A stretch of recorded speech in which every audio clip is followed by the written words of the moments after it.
Dos pequeñas poblaciones fronterizas de una región remota de la península ibérica duermen las horas más calurosas de la tarde. Nada altera la quietud de este momento. Es verano en Ciudad Rodrigo y Almeida.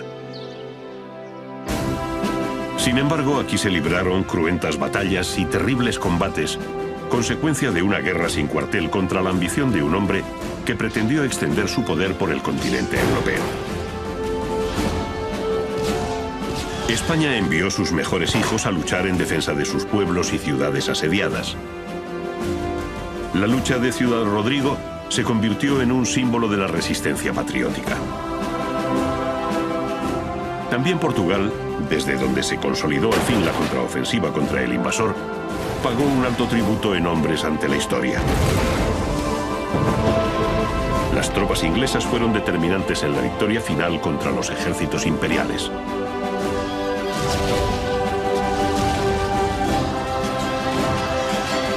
La península ibérica se convirtió durante 7 largos años en un inmenso campo yermo y estéril, arrasado por la desolación de la guerra, la muerte, el hambre y el dolor.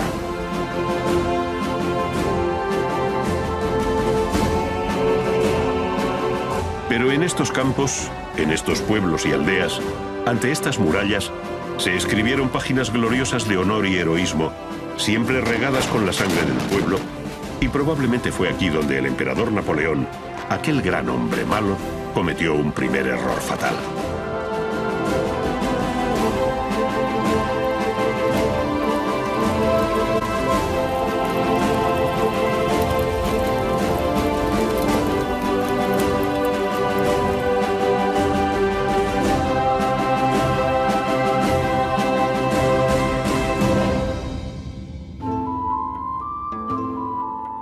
Cuando Napoleón accede al poder en Francia, decide acabar definitivamente con la presencia inglesa en Portugal. Napoleón se va a servir de Godoy, el valido de Carlos IV, para enviar a España a una guerra contra el país vecino. Las incursiones posteriores de los mariscales Junot y Soult revelan el enorme interés que para el emperador comienza a tener la situación de la península ibérica. En 1810, Napoleón organiza formalmente un gran ejército de invasión que pretende expulsar a los ingleses para siempre del territorio peninsular. Para esta misión, decide confiar el mando a uno de sus más fieles militares, el mariscal André Massena. Massena, triunfador en las campañas de Italia y del asedio austro-ruso de Zúrich, es ya un hombre mayor que vive retirado cuando el emperador le encomienda la misión de capitanear el ejército de Portugal. Sin embargo, la fidelidad que el viejo mariscal siente hacia Napoleón le impide rechazar un cargo tan comprometido.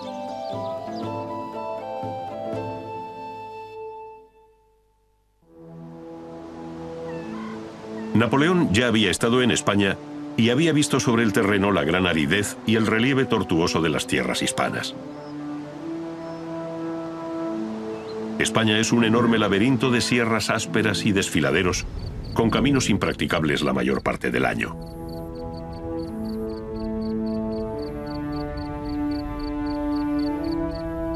Los numerosos ríos corren encañonados formando acantilados sin puentes o vados naturales por donde cruzar un gran ejército de invasión.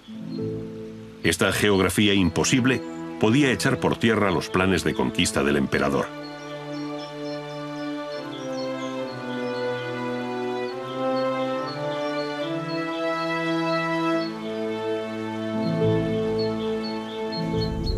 La zona llana por donde se puede penetrar en Portugal es la conocida Raya Seca, los escasos 60 kilómetros que hay entre los Cortados del Duero y la Sierra de Gata.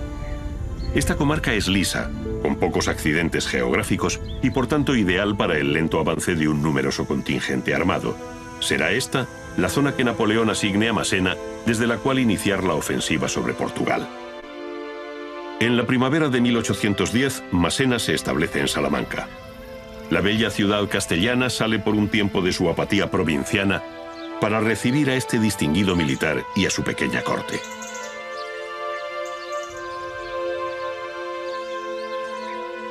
Allí, Massena comienza a estudiar los planes y a dictar las órdenes para poner en movimiento el enorme contingente de soldados, maquinaria bélica y animales que Napoleón ha puesto a su cargo.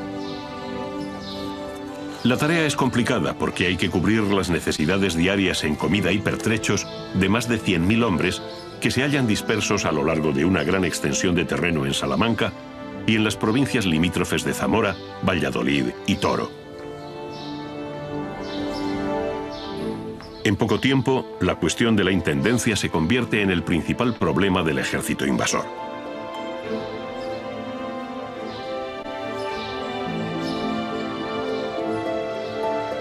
La tierra castellana es seca, pobre y está muy castigada por la depredación de una guerra que dura ya 2 años. Este campo apenas si da para quien lo cultiva. Por ello, para alimentar a sus hombres, Massena debe hacer requisas forzosas de grano y comida fresca en las poblaciones de todas las provincias vecinas.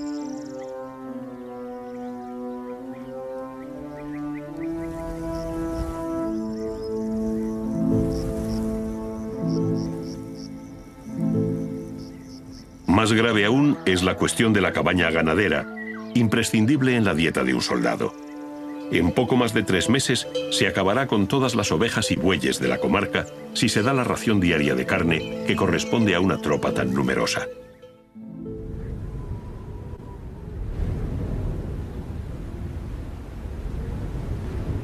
Cuando el ejército invasor de Massena intenta penetrar en Portugal por la Raya Seca, se encuentra con 2 formidables obstáculos que le impiden la marcha: las ciudades amuralladas de Almeida y Ciudad Rodrigo, que junto con el cercano Fuerte de la Concepción componen la línea de fortificaciones de la frontera.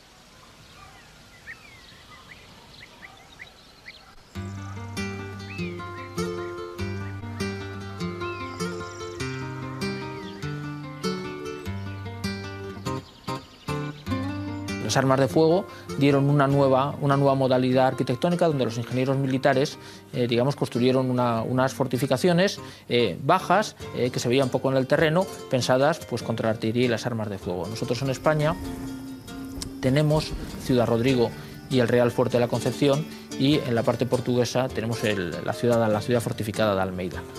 Son edificios muy característicos porque no tienen nada que ver con los castillos que estamos acostumbrados, son de muros bajos, están enterrados en el terreno, es decir, que cuando uno va avanzando no los ve hasta que prácticamente se ha encontrado con ellos encima, y están pensados para grandes guarniciones de infantería con piezas de artillería, bueno, pues puedan resistir. Son edificios, vamos a llamarles blindados, que pueden resistir el fuego de una artillería ya moderna de finales del XVIII, principios del XIX, formados por fosos y contrafosos.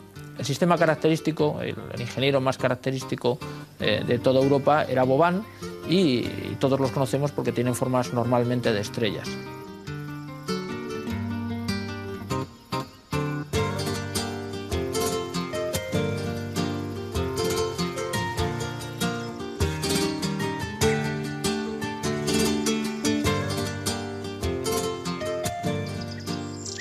En estas fortificaciones, además de las instalaciones militares, había panadería, tiendas, hospital y cocinas para hacer cómoda la vida cotidiana de la tropa.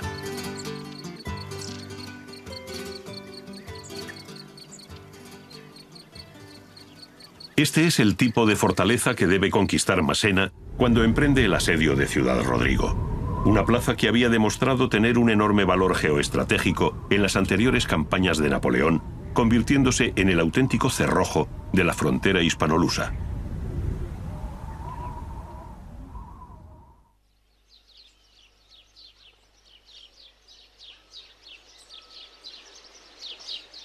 Ciudad Rodrigo es la capital insurgente del norte de España, ya que alberga la sede de la Junta Superior de Castilla la Vieja.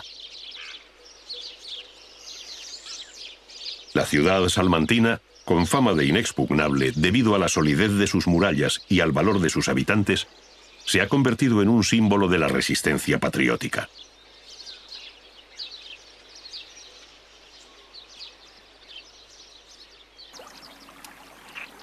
En estas fechas, casi todas las ciudades españolas se han rendido a las tropas imperiales.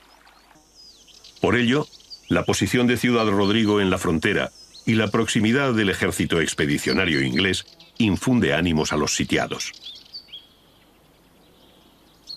La defensa de la plaza recae sobre el gobernador Andrés Pérez de Errasti, Aristócrata y valeroso militar, curtido durante 50 años en todas las campañas de su época al servicio de España. Será este hombre el encargado de enfrentarse al ejército imperial. En Ciudad Rodrigo se tiene constancia de que esta vez se enfrentan a un asedio definitivo. Se hace acopio de munición y víveres, se vigila la muralla, se talan las arboledas del río y se derriban los edificios cercanos para hacerlos inservibles al enemigo.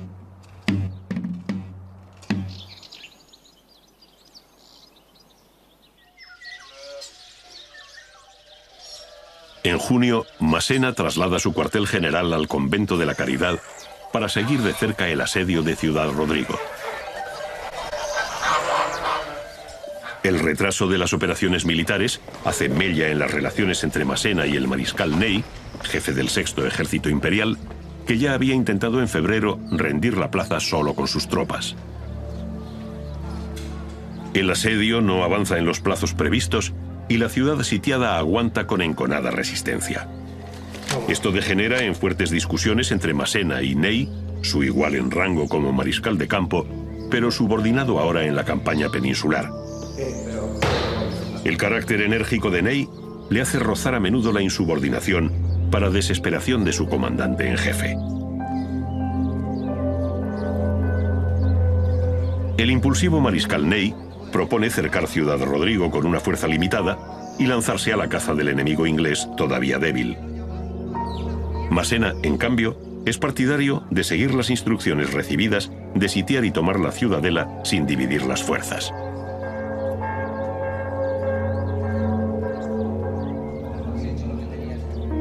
El cerco en torno a Ciudad Rodrigo se cierra definitivamente y comienzan los ingenieros y zapadores franceses, al mando del coronel Balasé, los trabajos de cavado para la aproximación a la muralla de trincheras y túneles para minas.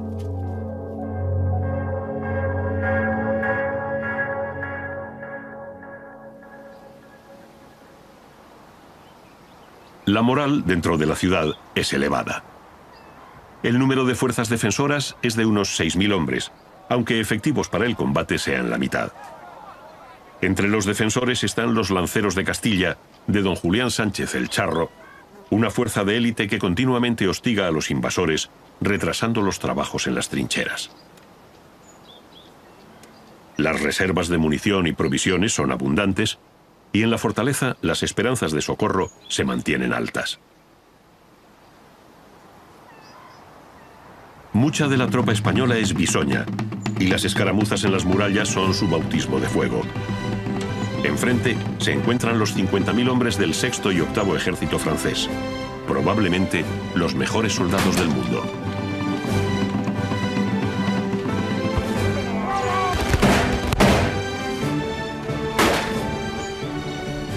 Superando enormes problemas logísticos, al fin llega a Ciudad Rodrigo el tren de artillería francés.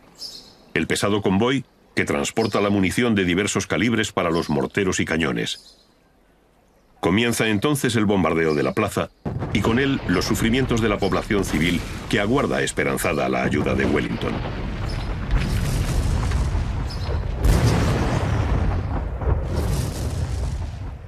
El general inglés, sin embargo, tiene sus propios planes y se muestra ambiguo a la hora de comprometer sus tropas.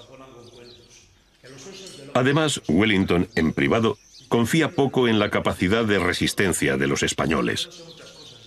Cuando el cerco se cierra definitivamente en torno a la ciudad, el gobernador Errasti comprende que ya no va a venir ningún auxilio exterior y que dependen de sí mismos para su supervivencia.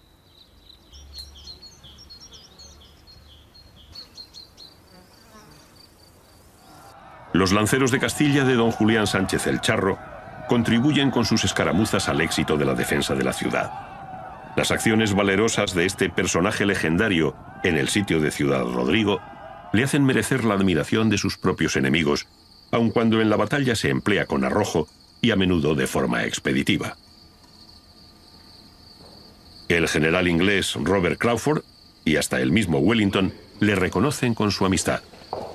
El Charro hace continuas salidas de las murallas, atacando repetidamente a un enemigo muy superior. El gobernador Errasti, viendo la inutilidad de una unidad de caballería en una plaza cercada, ordena al charro que abandone la ciudad. Julián Sánchez, al frente de sus lanceros, emprende una carga y, arrasando las líneas francesas, logra escapar del cerco. Ciudad Rodrigo se dispone a resistir todavía 2 semanas más de terrible asedio. La población de la ciudad acude en masa a la defensa de la plaza, imitando a otras heroicas ciudades como Zaragoza o Gerona. Mientras, las baterías españolas se muestran cada vez más efectivas en sus descargas al enemigo, causándole numerosas bajas. El propio Errasti recorre diariamente los baluartes, inspeccionando el estado de las defensas.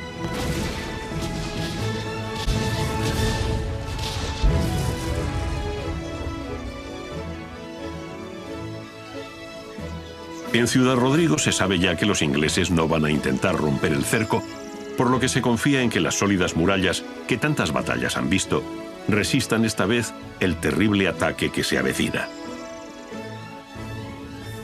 El mariscal Ney envía una última carta a Errasti antes del asalto final para rendir la plaza. Pero una vez más, el gobernador español la rechaza. En los primeros días de julio se desata una tormenta de fuego y metralla contra la martirizada población. Las baterías francesas disparan día y noche con perfecta sincronía desde las alturas del Teso de San Francisco al Baluarte del Rey, provocando numerosos incendios en el interior de la ciudad que se convierte en pasto de las llamas. El día 9 de julio, las tropas españolas se retiran a posiciones más guarnecidas en el interior de la ciudad ante la intensidad del bombardeo francés.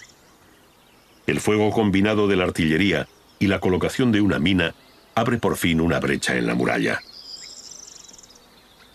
La sólida defensa de Ciudad Rodrigo no ha podido resistir el embate del ejército imperial.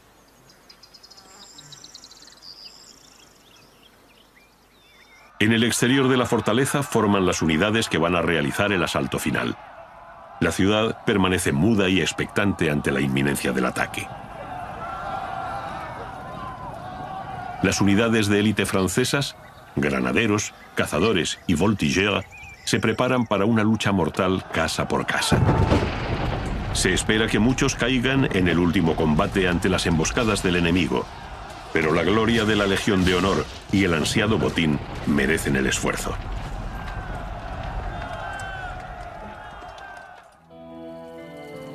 El gobernador Errasti sabe que todo se ha perdido. Ha luchado al límite de sus fuerzas, más allá de donde le exigía su deber como soldado. Pero es consciente de que la ciudad va a ser saqueada y expoliada por las tropas invasoras. El pillaje, la violación y el caos se van a adueñar de Ciudad Rodrigo. Por ello, en el último momento, el gobernador aparece en la brecha y anuncia la rendición de la plaza.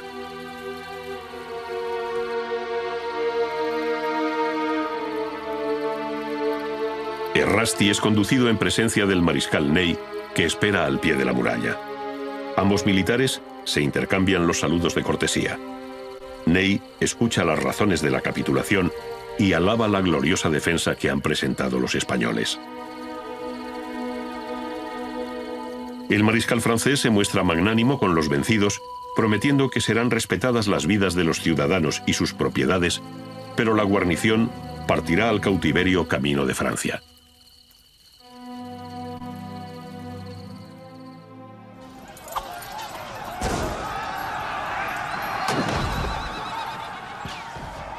Las tropas francesas entran en Ciudad Rodrigo el 10 de julio, tras 3 meses y medio de asedio. La promesa de Ney de que la ciudad no será saqueada no es bien recibida por la tropa, que espera su recompensa tras un asedio tan largo y difícil. Los soldados creen que se les debe el saqueo, como parte de su botín, porque la ciudad solo se ha rendido cuando los asaltantes han derruido la muralla y cualquier defensa era ya imposible.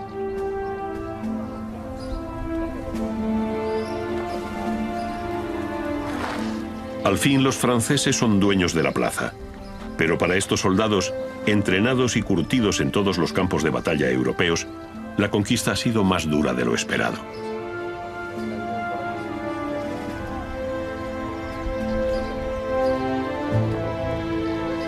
La rendición no se efectuó hasta que los asaltantes no hubieron abierto brecha en la muralla, estuvieran dispuestos para el asalto y a los defensores solo les quedaban 3 días de víveres. Errasti reunió a todos los comandantes de la plaza y estuvieron de acuerdo en que no podían mantenerse por más tiempo de 3 días.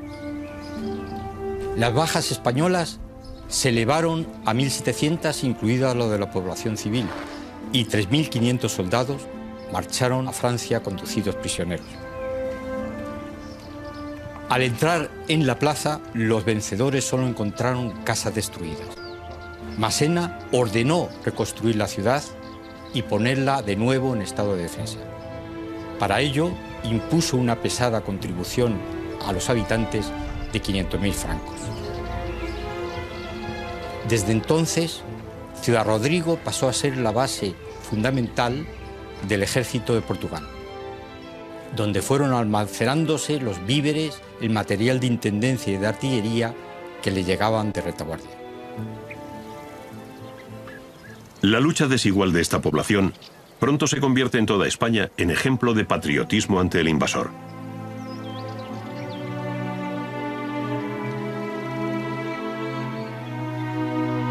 El gobernador Errasti, al frente de todos sus hombres, partirá al cautiverio en Francia. Desde allí, por su carácter levantisco y altivo, será llevado al lóbrego castillo de Landau, donde permanecerá largos años y donde va a enfermar gravemente. A su vuelta a España, se le recompensa con ascensos y medallas, pero nunca con la generosidad que mereció este gran soldado.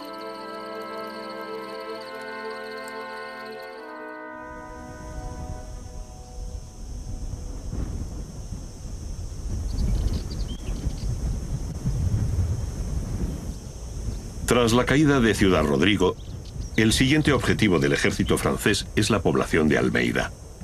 En el camino se interpone la vanguardia inglesa al mando del general Craufurd, que acampa en el fuerte de la Concepción, en la frontera hispano-portuguesa.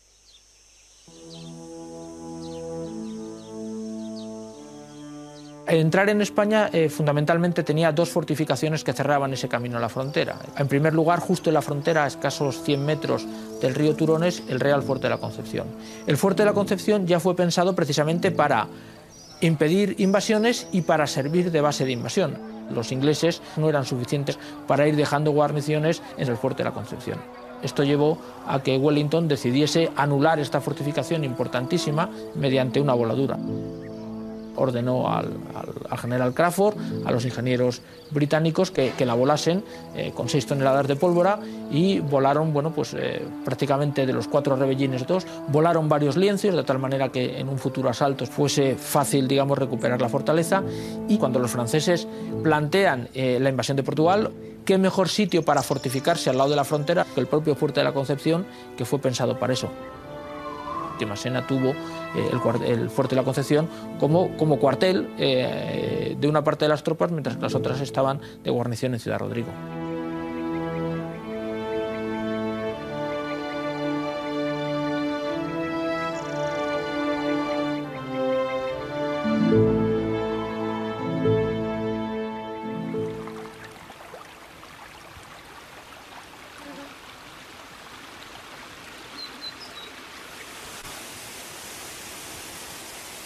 En la mañana del 24 de julio, el general Craufurd, que acampa en las inmediaciones del río Coa, próximo a Almeida, comprende que el ejército francés va a rebasarle y toda la división ligera inglesa puede ser diezmada o cautiva. Cuando comienza el avance francés, las unidades de Craufurd se ven rodeadas por fuerzas muy superiores, por lo que se produce una desbandada general para cruzar el puente sobre el Coa y ponerse a salvo. Los combates que se libran en el Coa se tienen por unos de los más sangrientos de las guerras peninsulares. Las descargas de fusilería a uno y otro lado del río provocan un elevadísimo número de bajas. Los muertos y heridos se acumulan en los muretes del puente y sirven de trincheras a los atacantes. Un monumento en el puente, recuerda hoy a los casi 1000 hombres de los dos bandos que hallaron la muerte en esta batalla.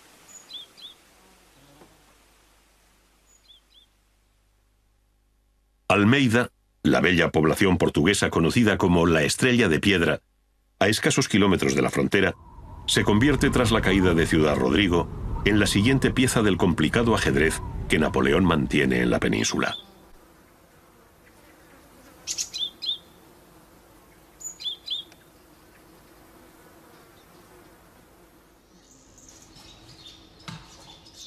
Massena, cada vez con mayores dificultades de intendencia, continúa la ofensiva conforme al plan previsto y comienza a hacer provisiones de suministros, expoliando en un amplio territorio para mantener a una tropa que comienza a manifestar ya síntomas de agotamiento.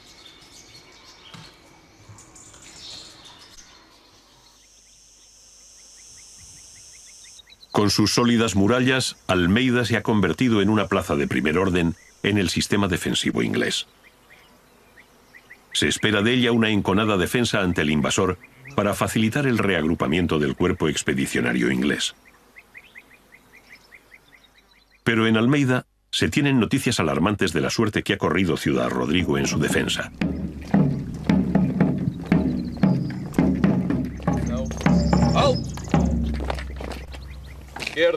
Tras el desmantelamiento del ejército portugués por los franceses en 1808, este ejército había sido rehecho con gran acierto y mucho trabajo por parte de Wellington. El general inglés había creado unidades con la misma disciplina y moral de combate que el ejército británico. Estas unidades, que habían demostrado en la lucha gran valentía y arrojo ante el poderoso ejército imperial, son las que defenderán Almeida.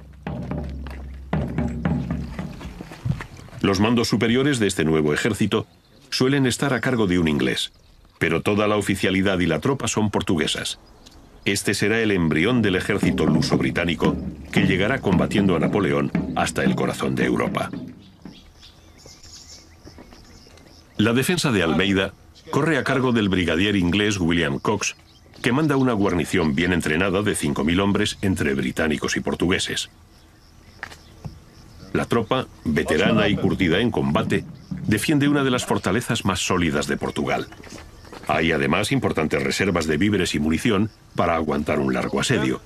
Pero viendo lo ocurrido en Ciudad Rodrigo y cómo ha quedado destrozada la fortaleza española, se plantea abrir la plaza al enemigo sin combatir para evitar sufrimientos.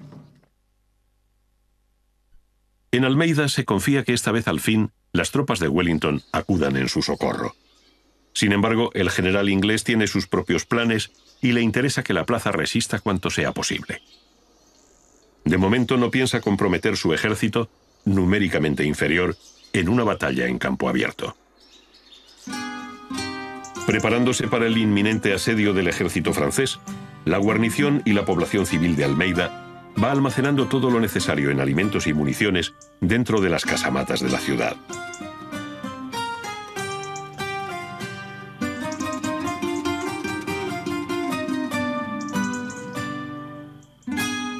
Las casamatas son las cámaras abovedadas subterráneas construidas en los muros de la fortificación, destinadas como cuartel de la tropa y como refugio de la población civil ante un bombardeo. La cubierta exterior es de piedra y tierra batida y hace muy segura la construcción. Estas casamatas tienen pasadizos subterráneos para una evacuación de emergencia, pozos de agua potable, depósitos de grano y canales de ventilación. Son en realidad una ciudad bajo el suelo.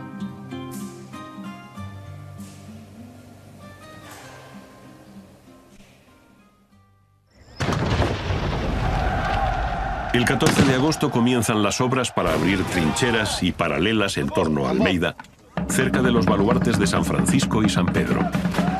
Aunque los zapadores son continuamente atacados desde las murallas con descargas de fusilería, los trabajos continúan lentos pero a buena marcha, supervisados casi a diario por el propio mariscal Massena, que cada día está más contrariado por el esfuerzo y el tiempo que lleva empleado en los asedios. ¡Fuego!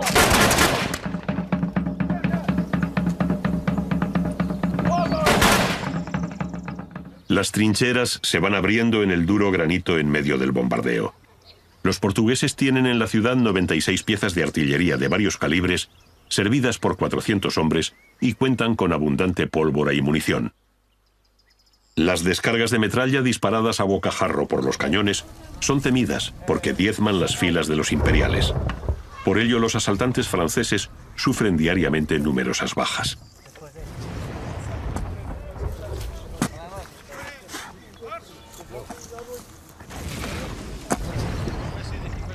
Pero el 25 de agosto los franceses logran instalar todas las baterías en torno a la plaza. En este momento cobra toda su intensidad el duelo de artillería. En la defensa de la ciudad portuguesa se distingue el Regimiento 23 de Infantería. Los cañones de uno y otro bando descargan toda su furia, arrasando las defensas del contrario. Los imperiales arrojan proyectiles incendiarios y pronto se desatan fuegos en el interior de Almeida. Pero un hecho imprevisto va a cambiar el curso de los acontecimientos. El 26 de agosto, una bomba francesa cae en el interior del viejo castillo, donde se encuentra el arsenal central con varias toneladas de explosivos, provocando una descomunal deflagración. El castillo salta por los aires y arrasa la ciudad. Las calles se llenan de cadáveres. Por todas partes se extiende la desolación y la muerte. Al día siguiente, el gobernador Cox decide rendir la plaza. Almeida ha sufrido un durísimo castigo.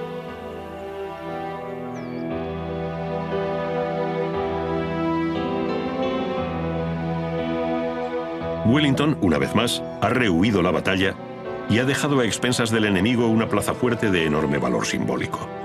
Dentro de sus tropas, y aún más dentro del ejército portugués, no se entiende la estrategia del general inglés y cada vez son más las voces que discrepan. Lo cierto es que Wellington también ha quedado conmocionado por la pérdida de Almeida.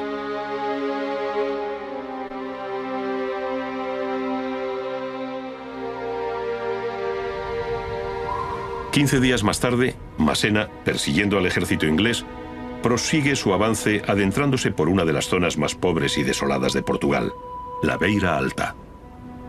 Esta es una región árida y despoblada, donde faltan caminos y recursos. A lo agreste del terreno se añade el hecho de que toda la población rural ha sido desplazada para que los imperiales no puedan abastecerse de comida y leña seca, haciendo así más penoso su avance. La tropa francesa ya está agotada y el clima cada vez es más cruel.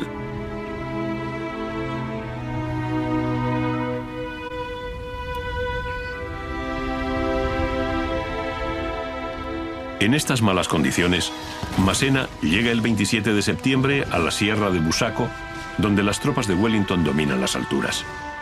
El general británico cuenta con 50.000 hombres y está dispuesto a presentar combate, ya que ahora le beneficia el terreno. La batalla final se resuelve de forma dramática con ataques a la bayoneta.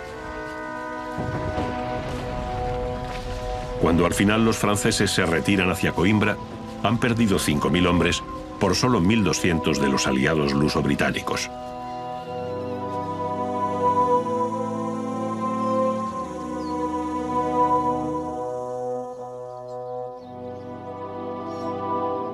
Con la victoria en Busaco, Wellington recupera parte de su prestigio ante los aliados portugueses. Pero el caudillo británico sigue acosado de cerca por la caballería de Massena, que intenta rodearle. Wellington entonces ordena el repliegue de todas sus fuerzas tras las líneas defensivas que se extienden por la península de Lisboa y que son conocidas como Torres Vedras. Torres Vedras es un gigantesco sistema de fortines y blocaos que se ha construido sobre colinas y cortes naturales a lo largo de 40 kilómetros. Están dispuestas en 3 líneas paralelas que el ejército luso-británico ha erigido en total secreto durante un año, empleando miles de obreros. Massena, ignorante de estas defensas, las inspecciona detenidamente durante meses y comprende al fin que son inexpugnables, que ha perdido un tiempo precioso en los asedios de Ciudad Rodrigo y Almeida. El viejo mariscal emprende la retirada con su ejército al cobijo de Ciudad Rodrigo.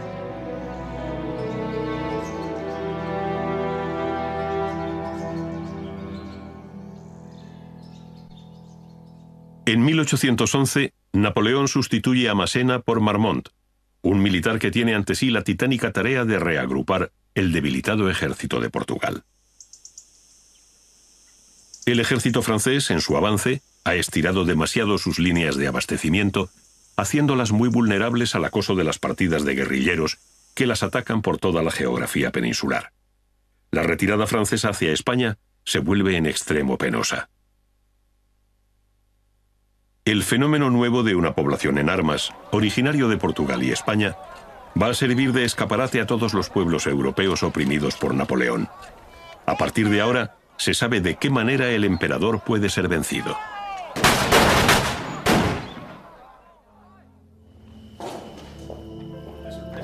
En octubre de 1811 ocurre uno de los hechos más sorprendentes de toda la campaña peninsular, cuando el charro, que pretende hacerse con un rebaño de ganado en poder de los franceses, captura por azar al general Reynaud, comandante en jefe de la plaza de Ciudad Rodrigo, mientras éste pasea tranquilamente por el exterior de la muralla al abrigo de sus cañones.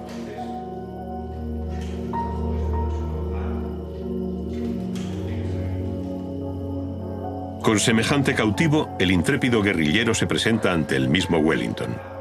El caudillo inglés, asombrado, felicita al charro. Además, Wellington extrae una valiosísima información a Reynaud sobre las defensas y la guarnición de Ciudad Rodrigo.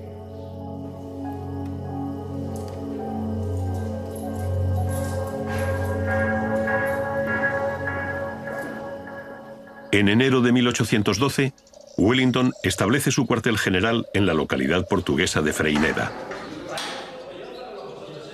Desde allí el general británico y su Estado Mayor estudian la nueva situación creada en España, muy favorable a los aliados. Napoleón ha retirado 30.000 soldados de la península para llevarlos en su ofensiva a Rusia. Wellington cuenta al fin con un gran ejército y se dispone a tomar la iniciativa, aprovechando los éxitos que ha logrado en Busaco y Fuentes de Oñoro. El general inglés quiere explotar el efecto sorpresa, ya que en pleno invierno las tropas enemigas suelen estar dispersas o recogidas en cuarteles. La ofensiva comenzará con la reconquista de Ciudad Rodrigo, utilizando la importante información que le ha proporcionado el general Reynaud.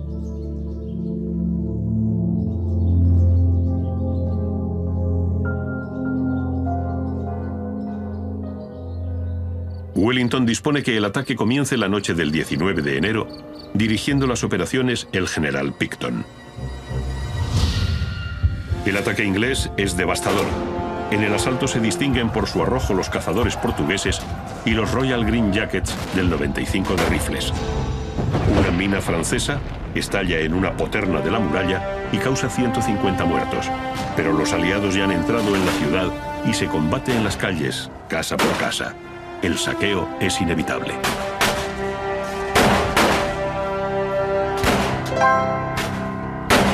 En el fragor de la batalla, el valiente general Robert Crawford cae herido de muerte en los fosos de la ciudad, al frente de sus hombres. Su muerte causa una gran conmoción en Ciudad Rodrigo, donde siempre se le ha considerado como el aliado inglés más fiel y querido.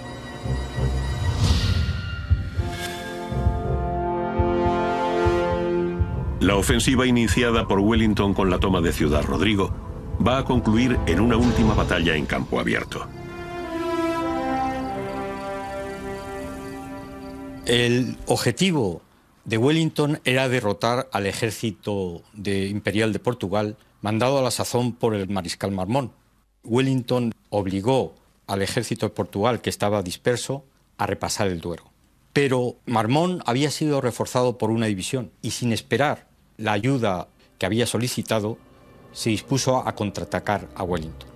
Durante unos kilómetros, el ejército de Wellington y el de Marmont marcharon paralelos, observándose el uno al otro, desde la posición del Guareña hasta Cantalpino. Wellington fue a cubrir Salamanca en la posición de San Cristóbal de la Cuesta. Por su parte, Marmont se dirigió a cruzar el Tormes entre Alba y Huerta. En su precipitación por cortar la retirada del ejército contrario, fue enviando a sus unidades a pasar el río según venían, de tal forma que el ejército francés avanzó dejando grandes espacios entre sus unidades.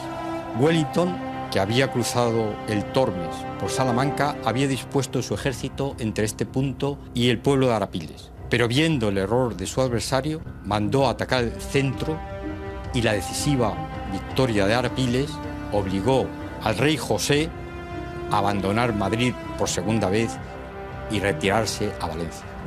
En ese momento, Wellington manda lanzar un arrollador ataque por sorpresa a la tercera división de Pakenham y a la caballería pesada del general Le Marchand, que entran como una tromba en las filas francesas, sembrando la muerte, el pánico y la confusión. 8 batallones imperiales son arrasados. El mariscal Marmont es herido de gravedad y también su sucesor, así que durante un tiempo crucial los franceses no tienen mando. La desbandada es general. Los hombres intentan, obedeciendo a sus capitanes, recomponer las líneas formando cuadros, pero entonces se vuelven más vulnerables a los disparos certeros de las filas anglo-portuguesas.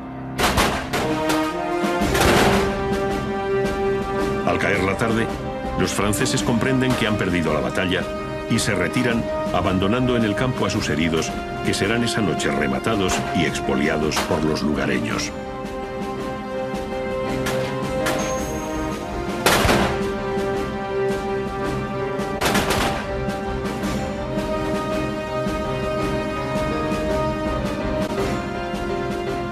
Francia ha sufrido en Arapiles 14.000 bajas y la mayor de las derrotas del ejército imperial hasta la fecha. Para Wellington, sin embargo, esta será su gran victoria, la preferida, por encima incluso de Waterloo. Bonaparte fue el verdadero responsable de la debacle peninsular. Él debió asumir el mando del ejército de Portugal para acabar con el enemigo, pero delegó la responsabilidad en Massena. El veterano mariscal no obtuvo del emperador el apoyo que demandaba la campaña peninsular.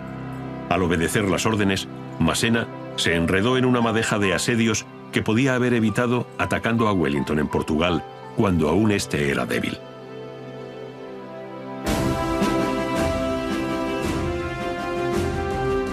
Wellington demostró que su estrategia fue la correcta, a pesar de la incomprensión de los aliados. No acudió al reto de una batalla en campo abierto que hubiera perdido y pudo terminar así la construcción de las líneas de Torres Vedras, donde comenzó por fin su ofensiva. Napoleón llamó a la campaña peninsular su úlcera sangrante.